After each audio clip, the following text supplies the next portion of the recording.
Hey, what's going on? My name is Elijah. I'm Josh. And this is the conversation with Josh and Elijah.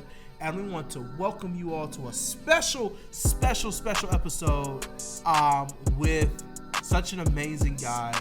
Let me just tell you about his bio. He is so amazing. I mean, he has 2 projects out, and he's not even 20.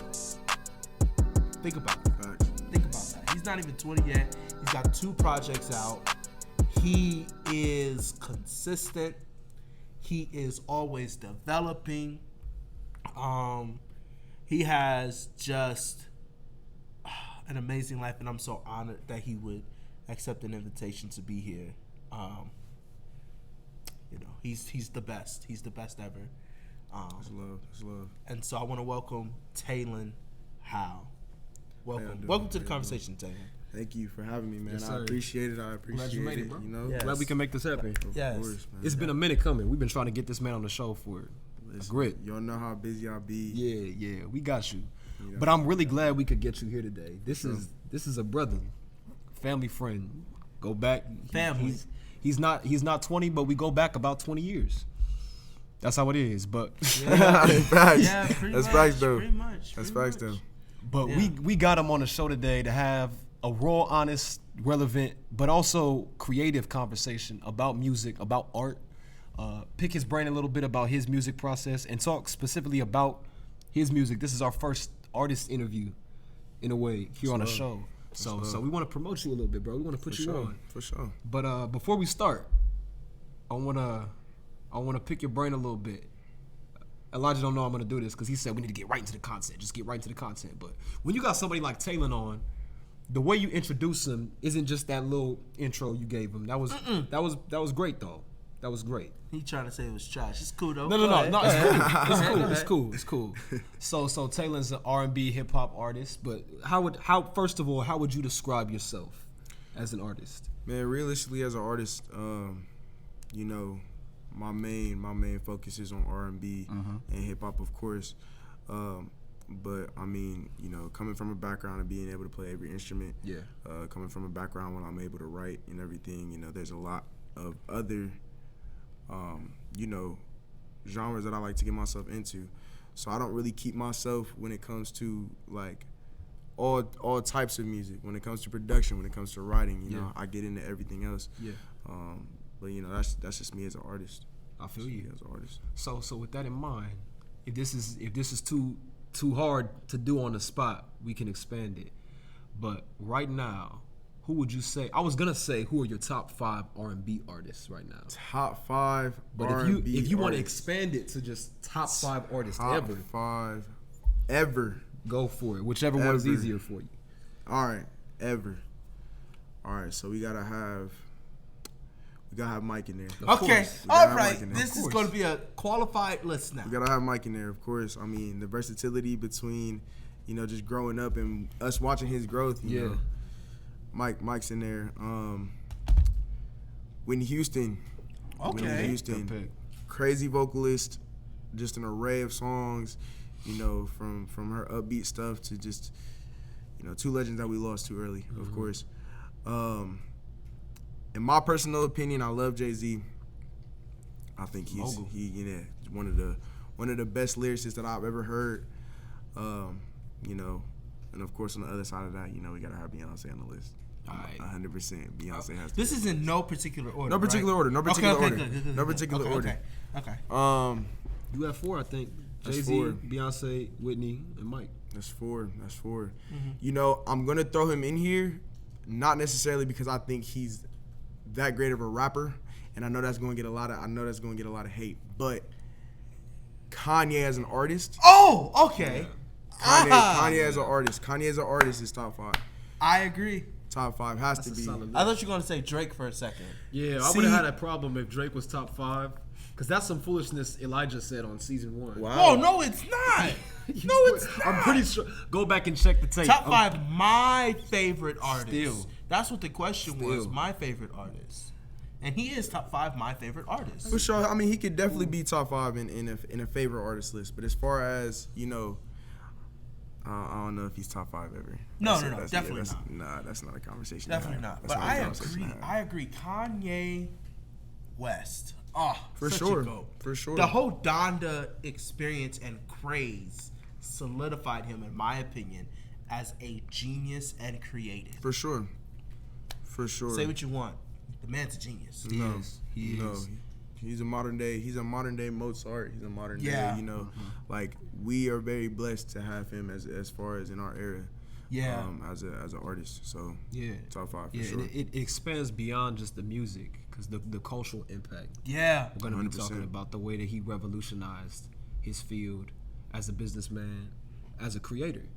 And that's why we have you here today, because we want to sure. talk about the art that you create, For sure. your creative process. Mm-hmm. That's the title of this episode, The Creative Process.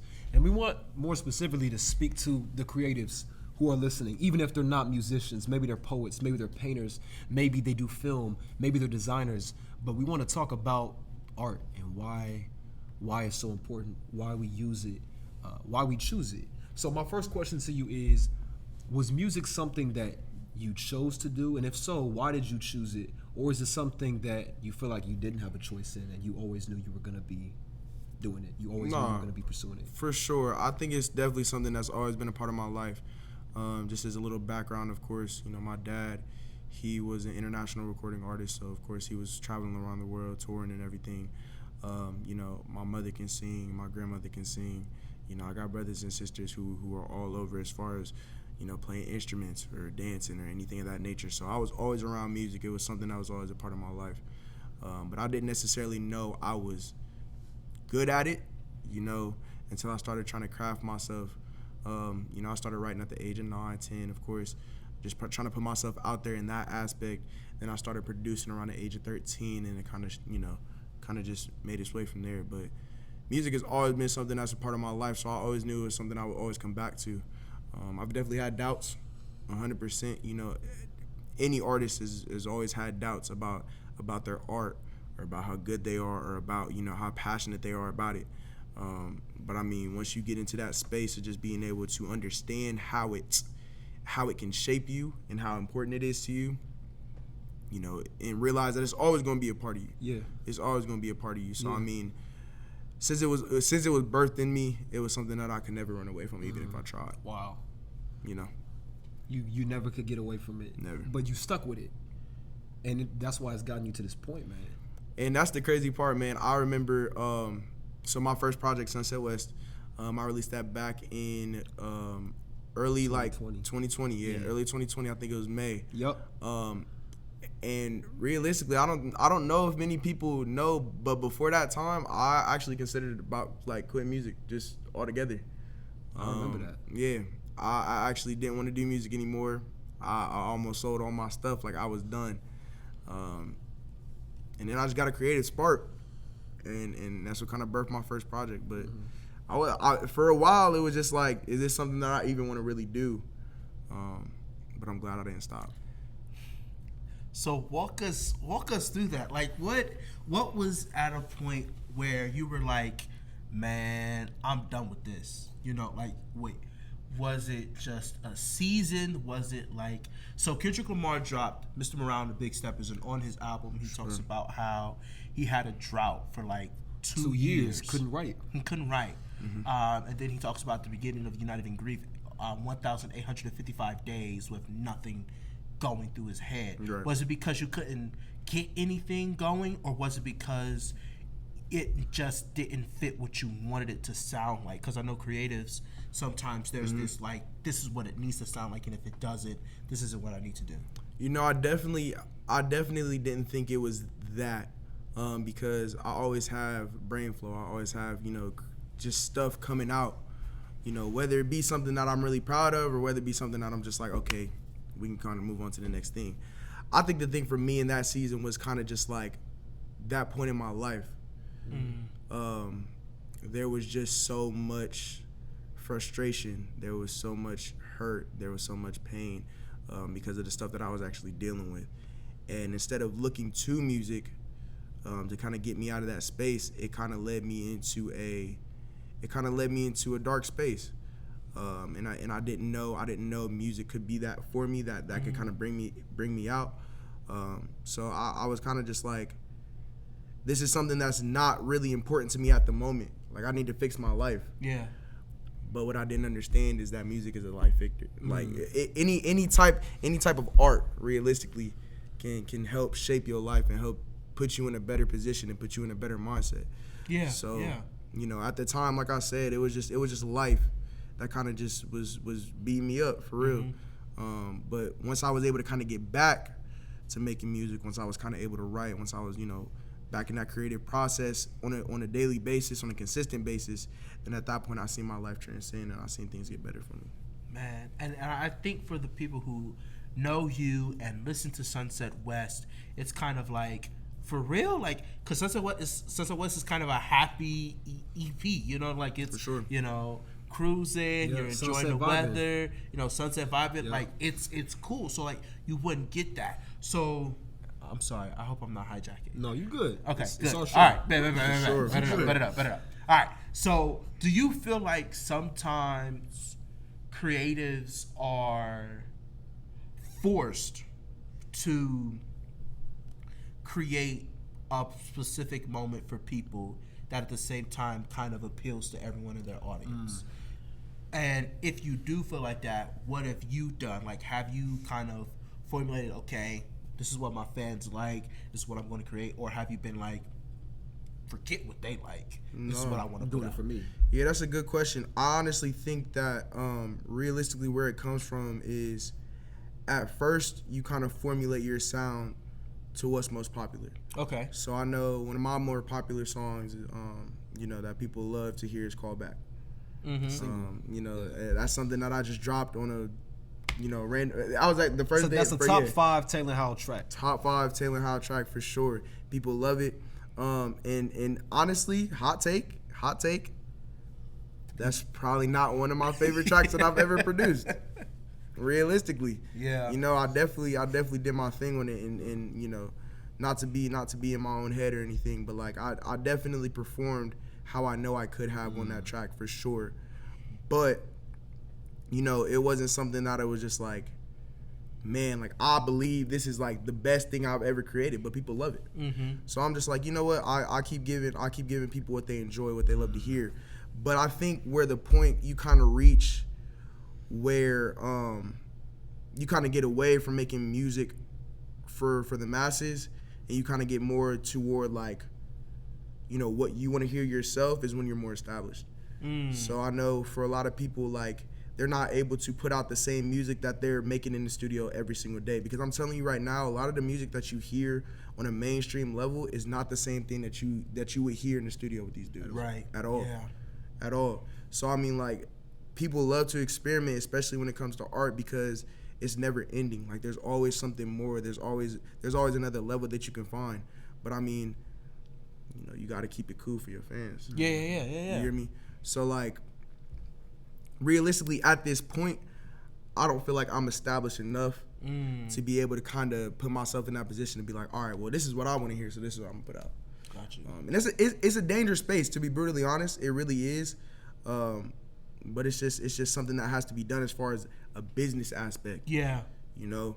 But that's a whole nother topic of conversation, man. We can get to that. Yeah, we got time. We can get to that. Yeah. But I love that you reference this teeter-totter, this tug of war between making art that you want to make, but also keeping it real for your fans. For sure. Because I remember when you put out Call Back, and you sent it to me on Snapchat, and I added it to my R&B play. I have all your music on my playlist. Appreciate it. That's love. But that was a very streamable song. For sure. You know, it has nice cover art, a catchy title. It's under 3.5 minutes. It's about, I mean, you could talk about what it's about, but one line he says in the song is, "But did you know that he cheats?" He's talking to a girl. It's a very relatable song. It is. But maybe it's not Te'Lin's story. You know, right. There's that debate, and your music speaks to your evolution too. And that's a good point that I'm glad you brought that up.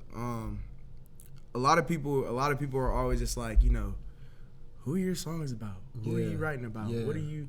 And one thing that I've kind of realized coming up until this point. Like, I've definitely done a lot more writing about my current situations, of course.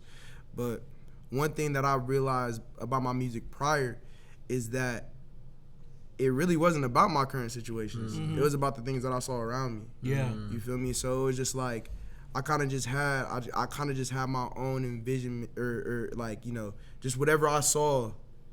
Put it in Yeah. You know? Yeah, and that takes me back to Tupac when he's given an interview one time, and they're asking him about the content he's talking about, and he's like, "Listen, I'm just telling stories. Right. This ain't really me. I'm just telling stories, and when I get to perform it, it's just like the homies that I've witnessed. They kind of, you know, it's their story. Yeah. It's from their thing, and so." Art is a reflection of the environment that you're in. Art is a reflection of the things that you experience. And so I guess, okay, you've experienced a lot. For sure. You know? For sure. And so do you feel sometimes that, how do I want to say this? Okay, this is probably why I should write down my questions. All right. This could be useful. I write down my questions. I know exactly when I want to ask Taylor next because I'm prepared for this. But in the evolution of your life and all the things that you've experienced, do you often feel like there's certain moments where you're like, yo, this is a perfect moment for a song? And when you do you immediately go to the studio and put it out there and get to it? Because I know Lil Wayne, there was this on, if you're reading this is too late, Lil Wayne says, you need a producer, No. You just need clips, ammo to be in the studio. Do you have to have, you know, what does that look like? No, it's definitely a situation where I feel like if I need to put something down, I'll definitely put something down. So whether that be going to the studio, you know, whether that be just being in my room. I mean, of course, me being a creative, I got my own at-home studio. So it's like I definitely have the ability to be able to do so, but with me being in the space that I am and not me being a full-time artist, and that's what a lot of people don't understand. Like, being a full-time artist and being a part-time artist are two completely different entities, two completely different things. So, like, yeah, I've definitely had songs where I've just been, like, in the moment, I've just been, like, you know, kind of just put it out on my chest, and then I've been, like, you know, cool. But those songs have never seen the light of day. Really? Those songs have never seen the light of day. Why? Is it like earlier too raw or not mainstream? Not even just that. I mean, I think that a lot of the songs people would definitely enjoy, but it's more or less just like a, you know, even as an artist, of course you're gonna have a creative mind, but me personally, I'm the type of person to have a little logic behind my stuff as well. So like, I don't want to be the type of person to ever send the wrong message, or you know, just be out there just putting out stuff because that's what I was feeling at the moment. Because then I could go look back at it and just be like, man, I know that's what I was feeling at the moment, but that just wasn't right. You know. Okay. You ever thought about like doing a unreleased, untitled, unmastered, like Untitled, Unmastered, Kendrick Lamar, 2016. but not that like a Patreon group. And giving them some stuff, some exclusive content. Exclusive content where people can subscribe and be like, oh shoot, boom, you know, pay the monthly fee, you know, because I think that's kind of, I mean, changing the music business honestly to where like fans want more, so they're gonna pay more and kind of, you know. No, it's definitely been a thought, and you know, I've definitely spoke with my management team. I've definitely spoke with different people to just kind of see like how that can be beneficial as an artist. Yeah. You know, I got my own website at this point. So Yes. I do. What's your website? Tell the people. Te'LinHowellMusic.com. You can definitely find all my stuff on there. We'll be putting out merch and everything on there.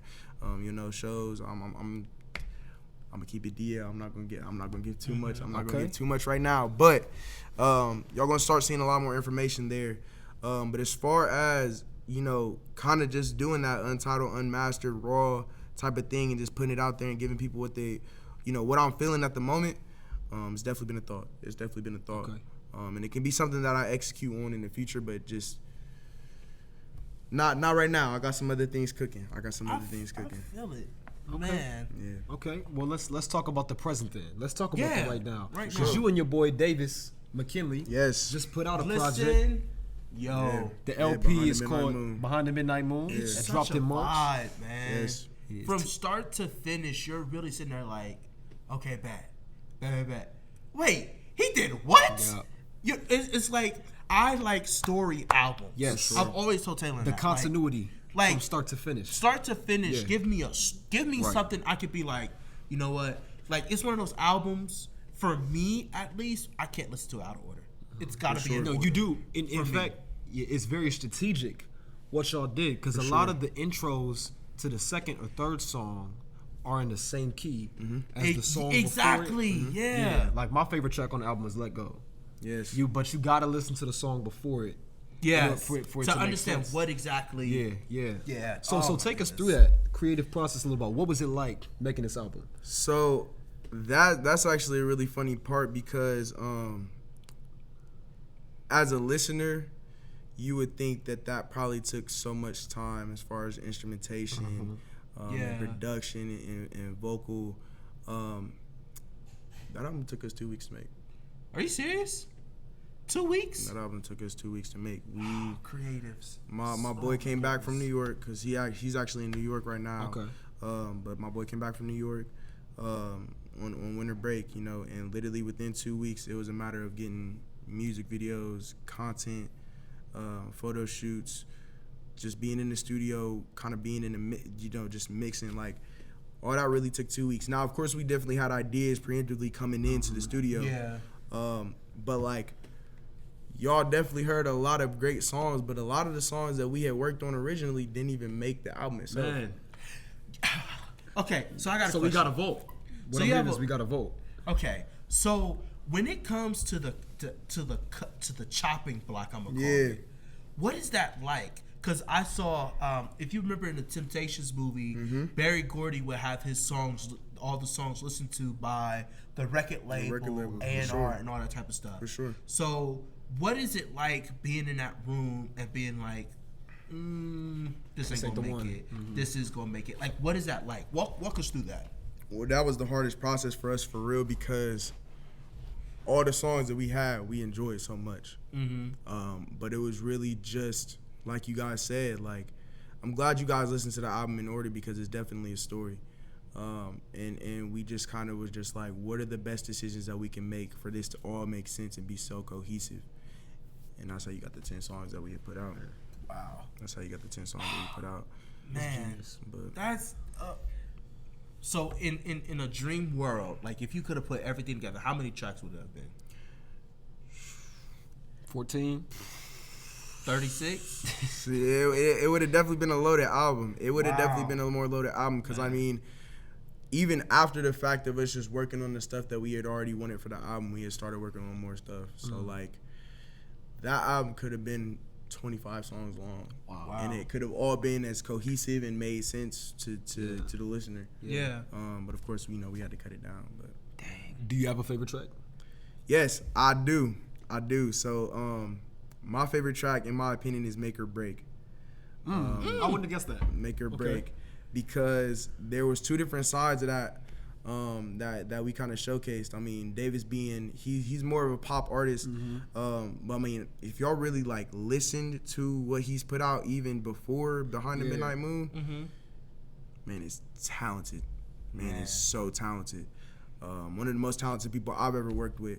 You know, and I've worked with a lot of dudes in the city. I've worked with a lot of dudes across the country, and I would work with him every day if I could. So I mean, he showcased himself in a different way, being that we had that split in the middle of the song, and it was at first it was definitely something uncomfortable for everybody in the studio, because when we did the split, I was kind of just like, y'all follow me where I'm about to go. So I laid down the track and I was just like, and they was just looking at me like, where you going with this, bro? where you going with this, bro? So I was like, nah, just follow me. And you know, I kind of just that back half, I pretty much freestyled that whole thing. Wow. No, for real? For sure. You didn't write that at all? No. Like, you just flowed? Yeah, I just That's fire. That's fire. I think one of the best parts about that freestyle is, I think there's a line that everybody keeps bringing back to me when I mention Sunset West. I can't even remember the lyric, but it was something about just bringing back Sunset West, and everybody was just like, the fact that you kind of like brought that back in with everything was just kind of crazy. But that's probably my favorite track for sure. Make a break. So y'all need to listen to that. You need to listen to this whole album, and don't just stream it. Buy it. Buy it. For sure. So Buy Apple it. Music, For sure. on Spotify. Because that brings me to my next question: Talk to me. streaming or buying the full album? Listen, I'm not gonna lie, I'm a streamer.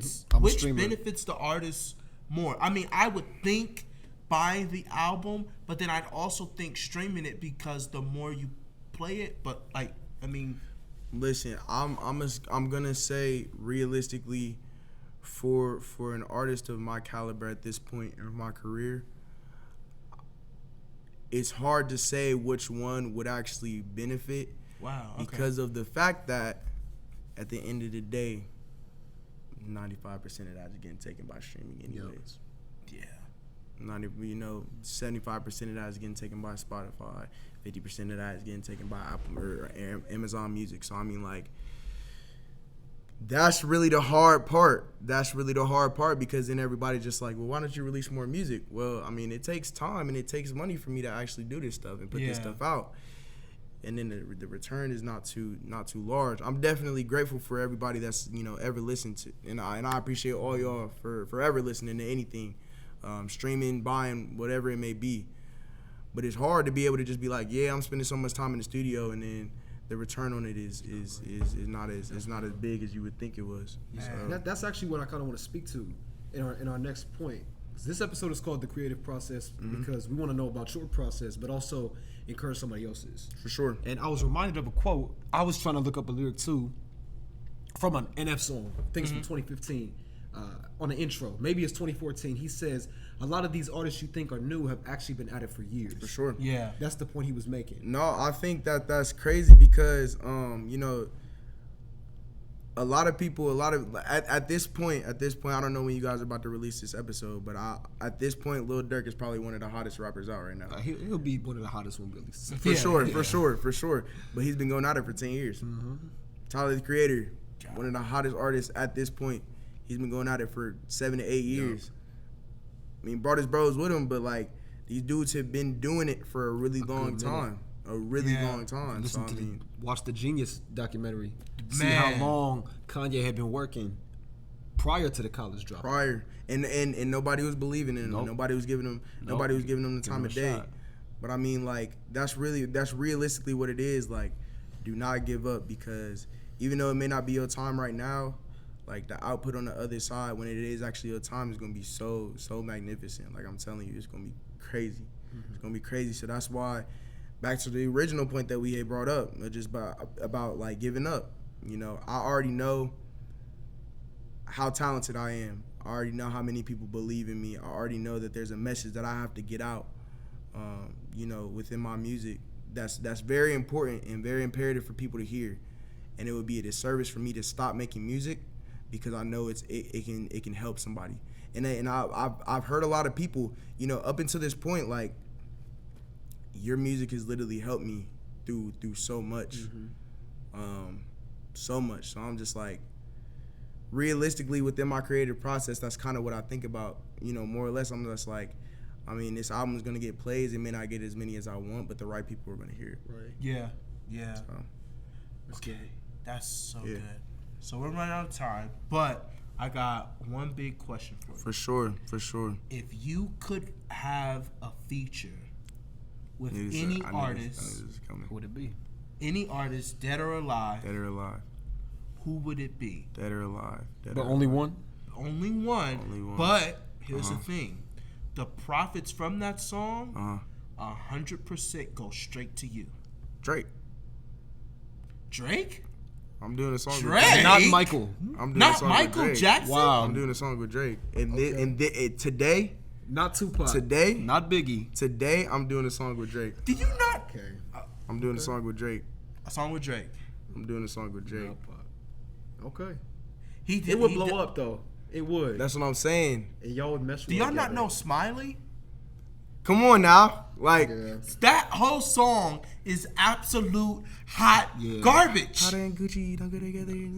Like, what is that song? Yeah, but man. guess what? Smiley is rolling in the dough in that Rolling song money. because it has 5 feature, letters attached to it. That's it.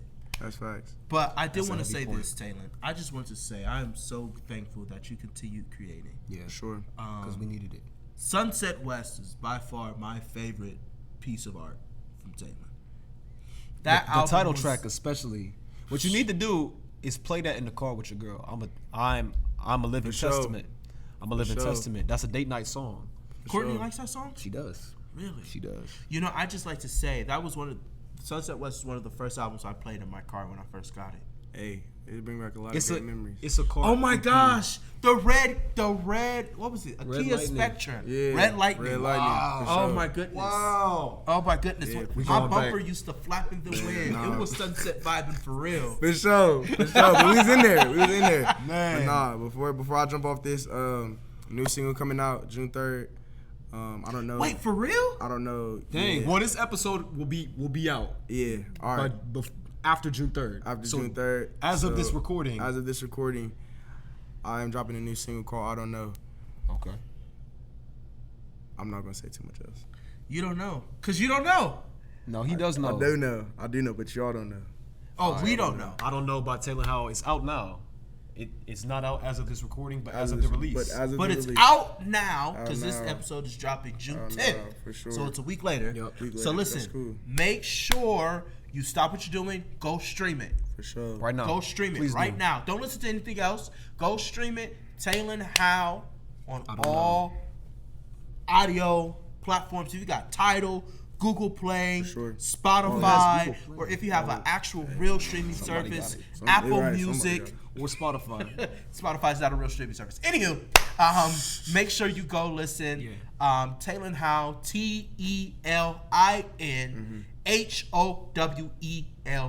For sure.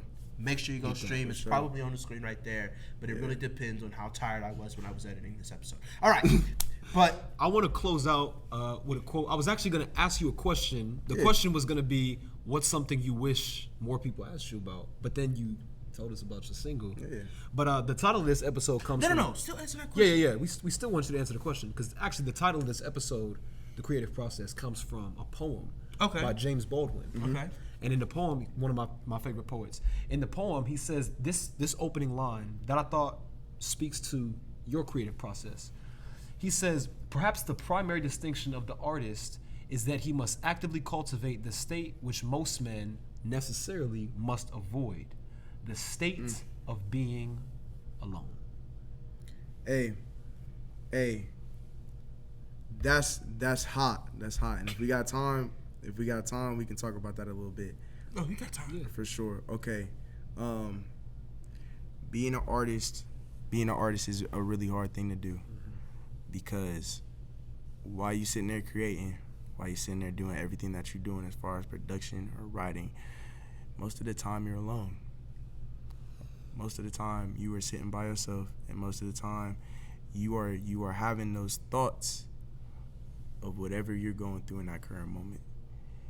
And to be able to break through and paint your way or write your way or color your way, whatever your form of art may be, is one of the bravest, most beautiful things that can ever happen. So with that being said, you know, I applaud every single artist for being brave enough to be able to kind of sit there and think, because it's hard. It's hard to sit there and just have to think about all the stuff that you're going through right in that moment, but be able to like push through all that to create something beautiful. So I ain't gonna go too much after that, but that's real. Man, real. that's so Nothing good. else to add to that. That's real. so good. I have nothing else to say, but that's so good. Yeah. That's so good. But this has been the conversation with Josh and Elijah featuring the great Te'Lin Howell. We appreciate you being on the show. Appreciate you We being so on the show. glad that you stuck with it. And I want to say this really quickly. Yeah.